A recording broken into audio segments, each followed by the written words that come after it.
and Russia. When you add Argentina, Australia, Brazil, China, India, Indonesia, Mexico, Russia, Russia's already, Saudi Arabia, South Africa, Korea, and Turkey, the gross domestic product of those 20 countries is $46 trillion. However, the total public debt is $29 trillion and change. That is a 63% debt ratio. Now, there's more than one way to conquer a country. And it is not through guns, it's not through bullets, it's not through an invasion. It's through the banking system. And it is through a complete change of rules and regulations that will make life for the average person, the small company, a whole lot harder, because these people will benefit when the average person cannot march to their new rules. Yeah, let me stop you there, because you say it will make it a lot harder for the entrepreneur, for those wanting to grab the brass ring and live the American dream, what have you. It really makes it impossible if you don't go along with them. So it is certainly harder, but if you decide, you like American sovereignty and you're for the Constitution and these things, it's going to be impossible for you. And part of all of this, as you laid out in the Treasury Blueprint, which we talked about last time you were on, Joan, which is featured in your great film, is to wipe out and to control all of these things, from the insurance companies that the Obama administration can't shut up about, the evil insurance companies. Well, they're absorbed by the IMF. They're absorbed by these people. The credit unions. All of this, the last vestiges of economic freedom, are under their control now. Let me read to you what Timmy Geithner said at the G20, that the G20 countries had reached a consensus on the basic outline, quote-unquote, that this would mean that the standards in every country would be overseen by a, quote, financial stability board, that is a group of international central bankers, finance ministers, and regulators. They just laid it out. The central bank has now just taken, if they didn't have control of something, they have just finished and completed it, and the Obama team has helped them to do this. Yes, and that's what I say in my video, When Central Banks Rule the World.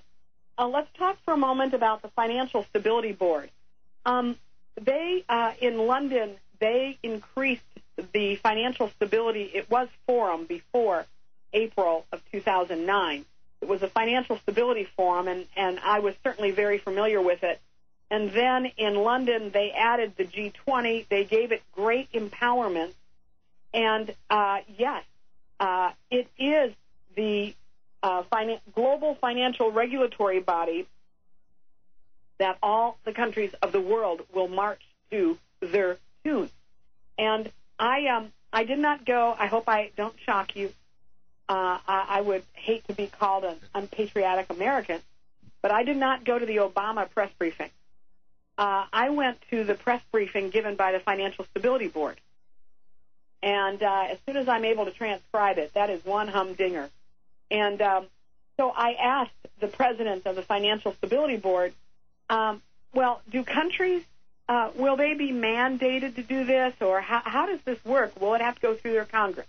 Oh, that's a good question. He said, some of the things are just recommendations. Other things they will have to implement, and sometimes it has to, sometimes it does not have to go through the Congress. I said, what if they decide not to do it? He said, well, this is how we work. He said, we sit around a table and we talk. And if they don't want to do it, we talk some more. That's right. Well, I don't know if you've ever read Confessions of an Economic Hitman, or if you've read some of the whistleblowing by Joseph Stiglitz, who himself is a Keynesian, but nevertheless, he's given us some good information. You cover this again in your PowerPoint presentation, Joan, and that is what happens when you don't do what the IMF and the World Bank tell you to if you're a third world country over the last 30 years. Right. It is the white elephant in the room. Right. You really have, they make this sound like they sit around and, well, if you decide you don't want to go along, that's okay. Some people are very nervous about being, forced into this global central planning. But the fact of the matter is, if you don't go along with it, you will see the rug ripped out from under your country so fast it'll make your head spin. I was very naive when I first started covering global meetings, and I've always had a concern for Africa. And so I remember in 1995 or 6, I don't remember, I was in Istanbul at a meeting, and I decided I was going to talk to some of the African delegations. And so I went to a couple different ones at different times. And the questioning went, well, why don't you just pull out from the IMF World Bank? And all these people, man, I'll tell you what, their eyes got real big. You did see a lot of white in their eye, and they were full of fear. And they looked at me, and I'll never forget it, and they said, we can't. And I didn't know any better. I said, what do you mean you can't? And they said, if we try to pull out, they will destroy our country. They will put economic sanctions on us. We'll get Saddam Hussein. Mm-hmm. Oh, yeah. Because this is what happened. And this is exactly what Perkins says in Confessions of an Economic Hitman. First, they send in the negotiators, as you kind of mentioned.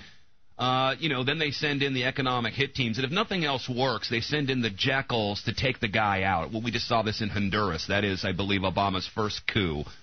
We've seen this in Iran in the past with Operation Ajax. I mean, these are countries, we saw it just recently in Iraq. These are countries who do not cooperate, who are flooding the market with oil when they're trying to control the price of oil, who are doing things on an economic level that are no-no, and they're told not to do it. They're warned that if they continue to do it, they're sending in the jackals, and when they refuse, that's exactly what happens. Mm-hmm.